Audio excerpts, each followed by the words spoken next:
संजीदा होते हैं और संजीदा होकर एक संजीदा शायर से अब आपकी मैं मुलाकात कराने जा रहा हूं। एक बात अर्ज करूं कि मैं अक्सर मुशायरों में इस तरह के पैगामात देता रहता हूं और ये कहता हूं कि एक बात मान लीजिए, हालात का रोना रोना कोई किसी मसले का हल नहीं है। हालात का रोना रोने से बेहतर है कि हम उन मसाइल का हल तलाश करें। यकीन जानिए, यहां लखीमपुर के तमाम हिंदू मुसलमानों का मिला जुला मजमा मेरे सामने है। मैं आपसे बताना चाहता हूं कि अगर आप चाहते हैं कि आप और आपकी आने वाली नस्लों को लोग इज्जत की नजर से देखें, तो यकीन जानिए कि सिर्फ तालीम ही वो रास्ता है जो आपको और आपके आने वाली नस्लों को इज्जत दिला सकता है। इस बात पर हमें यकीन रखना है। यकीन करते जो अपने राहबर की रहबरी पर हम तरक्की के न जाने कितने जीने चढ़ गए होते।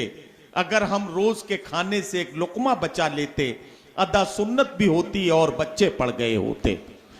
ये आज का पैगाम मैंने आप तक पहुंचा दिया।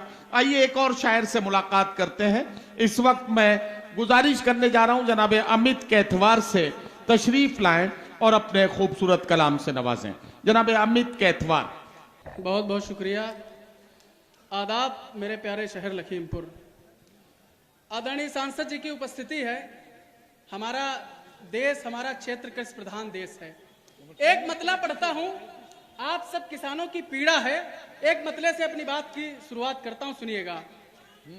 इधर सुलझा रहे थे हम किसी के कान की बाली, इधर सुलझा रहे थे हम किसी के कान की बाली, उधर सांडों ने चर डाली हमारे धान की बाली, उधर सांडों ने चर डाली हमारे धान की बाली। बहुत शुक्रिया। बहुत खूबसूरत इंतजामात हैं, लेकिन एक कमी सर कहीं ना कहीं रह जाती है। वो हर एक भारतवासी की समस्या है, चाहे प्रधानमंत्री हो चाहे कोई गरीब हो, लेकिन वो इस समस्या से परेशान है। मैं 4 मिसरे पढ़ता हूं सर। इरशाद। इस प्यार के मौसम में पत्थरों का क्या करें, पिस्टल के जमाने में खंजरों का क्या करें। मौसम ये बेरहम है, निपट लेंगे इससे हम, मेरे खुदा बता दे मच्छरों का क्या करें। मेरे खुदा बता दे मच्छरों का क्या करें। 4 मिसरे और पढ़ता हूं, कुछ पुराने दिनों की याद दिलाता हूं सर, सुनिएगा। जी जी जी सुनिए। वो इफ्को खाद की बोरी का बस्ता याद आता है। वाह। वो इफ्को खाद की बोरी का बस्ता याद आता है। वाह। गुरुजी ने जो मारा था वो मुक्का याद आता है। गुरुजी ने जो मारा था वो मुक्का याद आता है। वो खो खो खेलते टाइम कमर में बांधती थी जो, वो टेरी काट का उसका दुपट्टा याद आता है। वो टेरी काट का उसका दुपट्टा याद आता है। बहुत शुक्रिया। 4 मिसरे सर और पढ़ता हूं। लोगों ने कहा जब से भाजपा की सरकार आई तब से बेरोजगारी बढ़ी, लेकिन मैं वहीं से 4 पंक्तियां पढ़ता हूं, सुनिएगा जी। एक दो जलवे नहीं, जलवे मेरे 72 थे। एक दो जलवे नहीं, जलवे मेरे 72 थे। ये समझ लो मेरे हालात बड़े बेहतर थे। यही सरकार तो लाई है ये बेरोजगारी। पिछली सरकार में तो खुद ही हम कलेक्टर थे। पिछली सरकार में तो खुद ही हम कलेक्टर थे। बहुत शुक्रिया। पिछली सरकार में तो खुद ही हम कलेक्टर थे। सर मैं मितौली से आता हूं। मेरे घर के पीछे 2 मंदिर हैं और घर के सामने 2 मस्जिदें, एक सिया समुदाय की, एक सुन्नी समुदाय की। अरे वाह वाह। वहीं से 4 पंक्तियां पढ़ता हूं सर जी। कि जो अंदर से महकता है वही बाहर महकता है। अरे वाह। जो अंदर से महकता है वही बाहर महकता है। हमारे घर में पूजा हो तो उसका घर महकता है। वाह।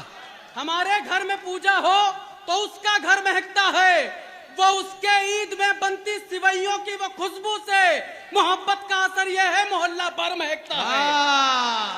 मोहब्बत का असर ये है, मोहब्बत का असर ये है मोहल्ला भर महकता है। वाह। बहुत शुक्रिया, बहुत आभार।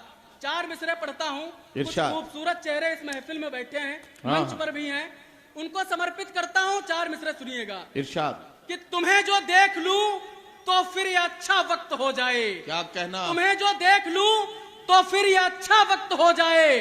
तुम्हारे रूप के आगे ये दुनिया पस्त हो जाए। एमएलए के इलेक्शन में मेरी जाना अगर आओ तो फिर देखो यहाँ सबकी जमानत जब्त हो जाए।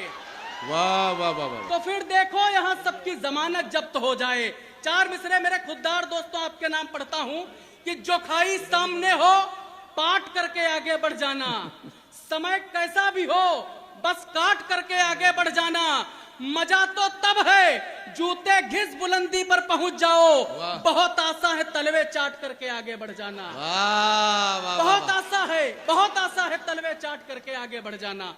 अभी सर डेंगू का बहुत भयंकर प्रकोप था, मेरी माता जी बीमार हुई। एक बात कहना चाहता हूँ, बड़ी बात कहना चाहता हूँ, संजीदगी के साथ सुनिए। इरशाद। मेरी माता जी बीमार हुई, काफी बीमार हुई, 6-7 दिन बीमार रही। तो मैंने ईश्वर से प्रार्थना की, अल्लाह से प्रार्थना की, मेरी माँ को जो बीमारी है वो मुझे हो जाए लेकिन मेरी माँ ठीक हो जाए। लेकिन फिर भी मेरी माँ ठीक नहीं हुई। मैंने अपनी माँ से बात बताई तो मेरी माँ ने कहा कि बेटा मैं जब से बीमार हुई हूं तब से तुम ईश्वर से ये मांगते हो, लेकिन जिस दिन से तुम पैदा हुए हो उस दिन मैं ईश्वर से मांगती हूं, तब से मैं ये ईश्वर से मांग रही हूं कि मेरे बेटे को सलामत रखना, लेकिन भले ही मुझे कोई बीमारी आ जाए लेकिन मेरे बेटे को सलामत रखना। 4 पंक्तियां वहीं से पढ़ता हूं। है कितना प्यार ये हमने कभी आका नहीं होगा, अगर दिल है कोई पत्थर तो दिल माँ का नहीं होगा, कि तेरे वार सब खाली ही जाएंगे मेरे दुश्मन, कि जब तक माँ है मेरा बाल भी बाका नहीं होगा। कि जब तक माँ है मेरा बाल भी बाका नहीं होगा। अब मैं क्या कहना जिंदाबाद। कुछ बेटियों की उपस्थिति है जी, मैं आपके सम्मान में 4 पंक्तियां पढ़ता हूं, नकवी साहब सुनिएगा। बिल्कुल पढ़िए। कि अमीरी काम आएगी न शेखी काम आएगी, अमीरी काम आएगी न शेखी काम आएगी, अमीरी काम आएगी न शेखी काम आएगी, खुदा के घर में जाओगे तो नेकी काम आएगी, खुदा के घर में जाओगे तो नेकी काम आएगी। बुढ़ापे में अगर बेटे तुम्हें घर से निकालेंगे, भले ससुराल में रहती हो बेटी काम आएगी, भले ससुराल में रहती हो बेटी काम आएगी। और नकवी साहब 4 मिसरे आपको समर्पित करता हूं कि समय होगा मेरे सिर पे भी तुम सिरमौर देखोगे, समय होगा मेरे सिर पे भी तुम सिरमौर देखोगे, मेरे अंदर मेरे जैसे कई तुम और देखोगे। अभी जो देखना है देख लो, हमसे नहीं मतलब, सभी का वक्त देखा है हमारा दौर देखोगे।